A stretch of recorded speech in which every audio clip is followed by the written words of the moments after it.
Assembly ఎన్నికలు ముగిసి రాష్ట్రంలో Congress party అధికార పగ్గాలు చేపట్టడంతో ఇక పార్లమెంటు ఎన్నికలపై చర్చోపచర్చలు సాగుతున్నాయి. ఎంపీ స్థానాలకు జరిగే ఎన్నికలు సమీపిస్తున్న నేపథ్యంలో ఈసారి ఎవరికి టికెట్లు దక్కనున్నాయన్న అంశంపై రాజకీయంగా చర్చ మొదలైంది. ఈసారి కాంగ్రెస్ నుంచి ఖమ్మం ఎంపీ టికెట్ ఎవరికి దక్కబోతుందనే చర్చ అప్పుడే మొదలైపోయింది. అసెంబ్లీ ఎన్నికల్లో ఖమ్మంలో సత్తాను చాటింది హస్తం పార్టీ. అయితే గతంలో మాదిరిగా ఈసారి కూడా మహిళలకే ఎంపీ టికెట్ దక్కుతుందా లేక సమీకరణాల్లో భాగంగా కొత్తవారు తెరపైకి వస్తారా అనేది ఆసక్తిగా మారింది. పార్లమెంట్ టికెట్ ఎవరికి దక్కుతుందనిపై అయితే జిల్లాలో చర్చ కొనసాగుతుంది. ప్రధానంగా ఇప్పటికే కాంగ్రెస్ పార్టీ నుంచి ఏదైతే గతంలో అయితే మహిళలకు కూడా ఈ స్థానాన్ని అయితే కేటాయించిన పరిస్థితి కనిపిస్తుంది. ఈ నేపథ్యంలో మరోమారు కూడా మహిళలకి ఈ సీట్ని కేటాయిస్తారా అనే దానిపై అయితే ఉత్కంఠ కొనసాగుతుంది. ఇప్పటికే ఏదైతే మాజీ కేంద్ర మంత్రి రేణుకా చౌదరి, అదేవిధంగా బట్టి విక్రమార్క సతీమణి మల్లు నందిని కూడా పోటీ పడుతున్న పరిస్థితి కనిపిస్తుంది. ఖమ్మం జిల్లా రాజకీయాలు వేగంగా మారుతున్నాయి. ఖమ్మం కేంద్రంగా రాజకీయాలు నెరిపి పార్లమెంటుకు ఎన్నికై కేంద్ర మంత్రిగా పనిచేసిన రేణుకా చౌదరి ఒకరు కాగా, డిప్యూటీ సీఎం మల్లు భట్టి విక్రమార్క సతీమణి నందిని ఉన్నారు. అయితే ఈసారి ఈ ఇద్దరిలో ఎవరికి ఖమ్మం టికెట్ దక్కుతుందో లేదు అన్న చర్చ అందరి నోళ్లలోనూ నానుతోంది. స్థానికేతరురాలైన ఖమ్మం ఆడబిడ్డను అని చెప్పుకుంటున్న రేణుక ఇప్పటి వరకు ఖమ్మం జిల్లాలో రాజకీయం నెట్టుకొచ్చారు. కానీ తాజాగా మారిన రాజకీయ సమీకరణాల క్రమంలో జనంతో మమేకమవుతూ పార్టీ కోసం సాయశక్తులా శ్రమిస్తున్న అమ్మ ఫౌండేషన్ చైర్మన్, ప్రస్తుత తెలంగాణ డిప్యూటీ సీఎం సతీమణి మల్లు నందిని కూడా పోటీలో ఉన్నారు.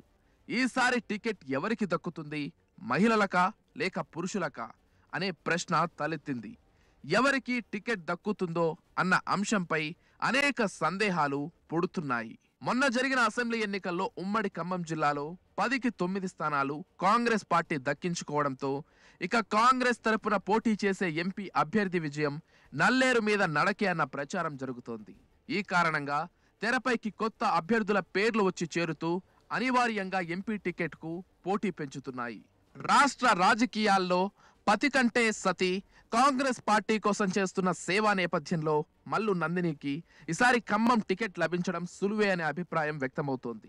నిత్యం మారుతున్న రాజకీయ సమీకరణాలు నందినికి ఖమ్మం టికెట్ ను ఇచ్చేలా పార్టీ నాయకులు సైతం జై కొడుతున్నట్లు తెలుస్తోంది. ఇతర పార్టీల నుంచి కాంగ్రెస్ పార్టీలో చేరికలు పెరిగిన క్రమంలో ఎంపీ టికెట్ కోసం ఆశావాహుల సంఖ్య సైతం పెరిగింది. ఎన్నికలకు ముందు బీఆర్ఎస్ పార్టీ నుంచి మాజీ ఎంపీ పొంగులేటి శ్రీనివాసరెడ్డితో పాటు మరో సీనియర్ నేత తుమ్మల నాగేశ్వరరావు కాంగ్రెస్ పార్టీలో చేరారు. వారిద్దరూ ఇప్పుడు కాంగ్రెస్ ప్రభుత్వంలో కీలక మంత్రి పదవుల్లో కొనసాగుతున్నారు. అలాగే మొదటి నుంచి రేణుకకు ప్రత్యర్థి వర్గ నాయకుడిగా ఉన్న భట్టి విక్రమార్క రాష్ట్ర ఉప ముఖ్యమంత్రి హోదాలో కొలువయ్యారు. దీంతో జిల్లాలో ఆ టికెట్ నందినికి ఇచ్చే అవకాశం కూడా మెండుగా ఉంది. జిల్లా రాజకీయ సమీకరణాలు కూడా పీపుల్స్ మార్చ్ పాదయాత్ర సమయంలో భట్టి రాష్ట్రంలో తిరుగుతుంటే నందిని మాత్రం తనదైన శైలిలో పార్టీ కార్యకర్తలకు, నాయకులకు అండగా ఉంటూ పార్టీ అభ్యున్నతికి కృషి చేశారని, అందుకే ఆమెకే ఈసారి పార్లమెంటు టికెట్ ఇవ్వాలని బలంగా వాదనలు వినిపిస్తున్నాయి. 2019లో జరిగిన పార్లమెంటు ఎన్నికల్లో ఓటమి తర్వాత రేణుక జిల్లా రాజకీయాల్లో కీలకంగా వ్యవహరించింది లేదు. ఈ ఫలితంగా జిల్లాలో రేణుక అనాదిగా ఉంటూ వచ్చిన క్యాడర్ సైతం దూరమైంది. ఇటీవల జరిగిన అసెంబ్లీ ఎన్నికల్లోనూ రేణుక క్రియాశీలక పాత్ర పోషించకపోవడం మైనస్ గా మారింది. సో ఇవన్నీ కలిసి ఈసారి పార్లమెంటు టికెట్ మహిళా మల్లు నందినికి ఇచ్చే అవకాశం స్పష్టంగా కనిపిస్తోంది. చూద్దాం రాబోయే రోజుల్లో ఏం జరుగుతుందో. ఇటీవల జరిగిన అసెంబ్లీ ఎన్నికల్లో కూడా కాంగ్రెస్ పార్టీ అయితే గెలిచిన నేపథ్యంలో ఈసారి కూడా బలమైన క్యాండిడేట్ ని నిలబెట్టాలని చెప్పేసి భావిస్తున్నారు. ఆ దిశగా ఏదైతే మహిళలకు కూడా కేటాయించాలని చెప్పేసి భావిస్తున్న నేపథ్యంలో ఆ టికెట్ ఏదైతే మల్లు నందినికి అయితే కేటాయించే అవకాశం అయితే స్పష్టంగా కనిపిస్తుంది. ఇది ఇక్కడ పరిస్థితి. కెమెరా పర్సన్ నరసింహరావుతో ఉపేందర్, రాజ్ న్యూస్, ఖమ్మం.